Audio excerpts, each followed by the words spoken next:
Now, before we start talking about false flag terrorism, I want to take you to a piece that was put together by our very own John Bound. He's a very talented writer and producer here at Infowars.com, and he's going to educate us on the Hegelian dialectic, and he's focusing on the psychology behind government-sponsored terrorism. The global banking cartel has used one tried-and-true process to create wars, rob us of our currency, and eat away at our substance.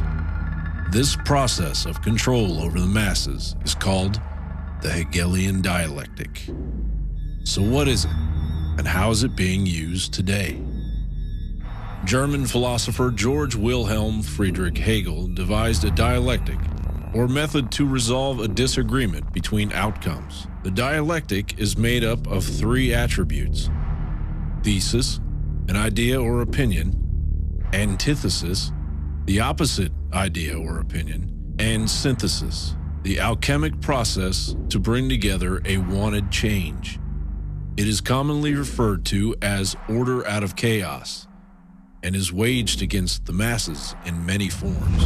Saul Alinsky, self-avowed Marxist, proponent of the Hegelian dialectic, published this in Rules for Radicals: any revolutionary change must be preceded by a passive, affirmative, non-challenging attitude toward change among the mass of our people. They must feel so frustrated, so defeated, so lost, so futureless in the prevailing system that they are willing to let go of the past and chance the future.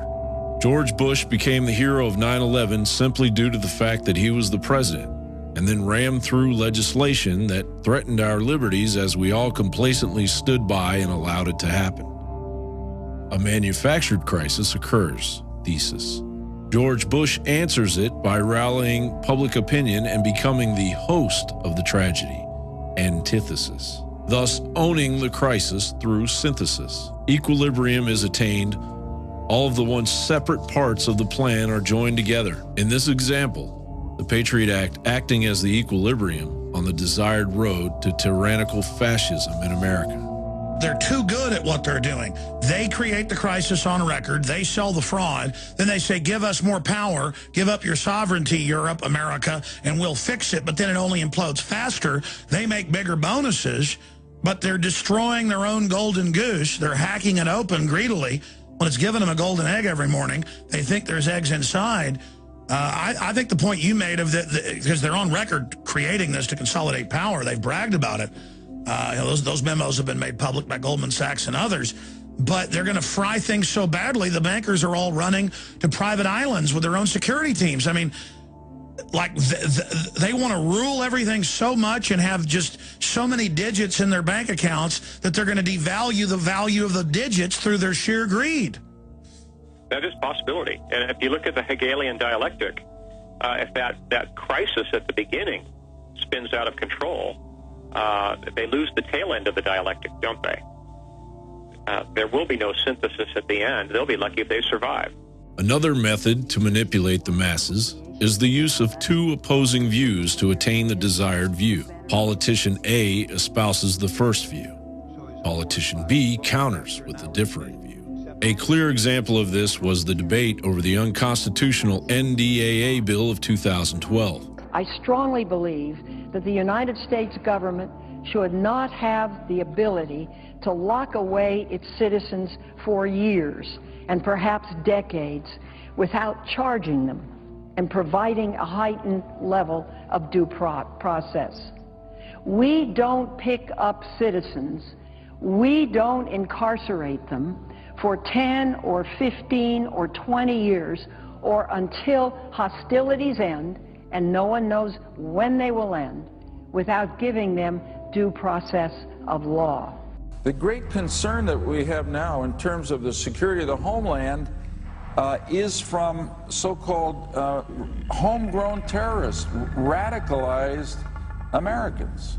So these people, in my opinion, have taken sides. They've joined the enemy.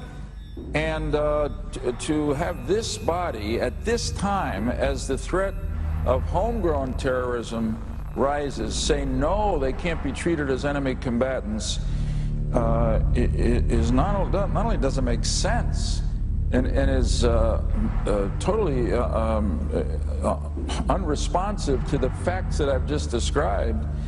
President Obama threatened to veto the bill as long as it contained the section concerning due process, and then quickly changed his mind before the final version was voted through Congress. Obama then told the media that the version he had signed was revised to eliminate any threat to freedom of American citizens, even though this was not true, and the bill gives extraordinary powers to detain American citizens without a trial. The media synthesized Obama's lie by claiming that Obama will not use the powers he now has. The desired result is synthesized by mainstream media as they turn a blind eye to the debate. The American people cave into the lie because the process it is attached to seems so familiar. John Bound, InfoWars Nightly News. And that brings us to our next segment.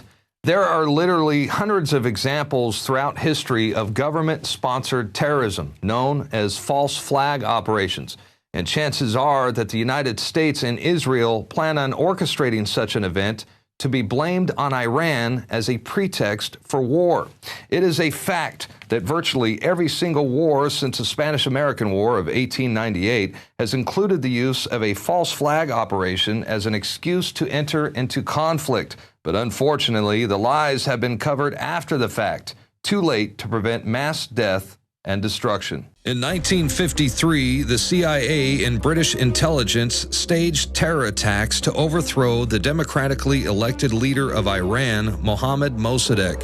Mossadegh had nationalized Iran's oil fields and denied British Petroleum a monopoly. U.S. and British intelligence operatives launched a successful coup d'etat and overthrew the Iranian government, replacing the regime with a ruthless dictatorship while seizing control of Iran's oil supply. 1964. U.S. warships were apparently attacked by North Vietnamese PT boats, an incident that kicked off the U.S. involvement in the Vietnam War. The attack was a staged event that never actually took place. What followed was an excuse by President Lyndon Johnson to dramatically expand the scale of the Vietnam War, ultimately at the cost of 3 or 4 million dead Vietnamese and 58,000 Americans.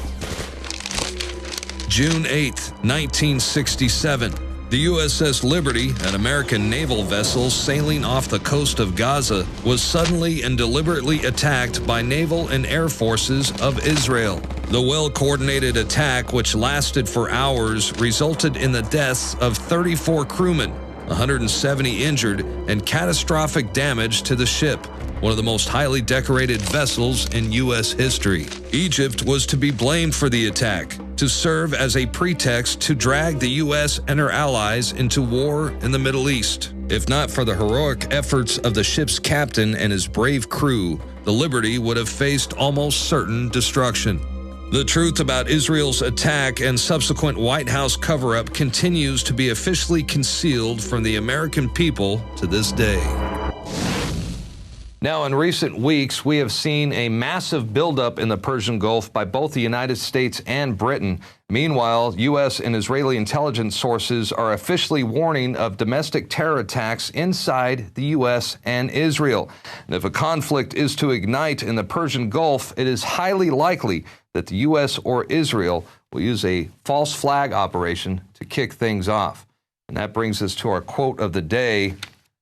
Ask yourself, would a government that has lied us into 2 wars and is working to lie us into an attack on Iran shrink from staging terrorist attacks in order to remove opposition to its agenda?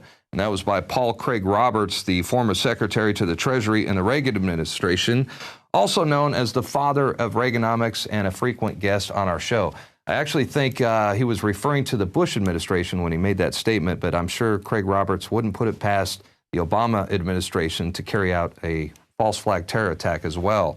But, they're both run by the same offshore banking cartels and the military industrial complex.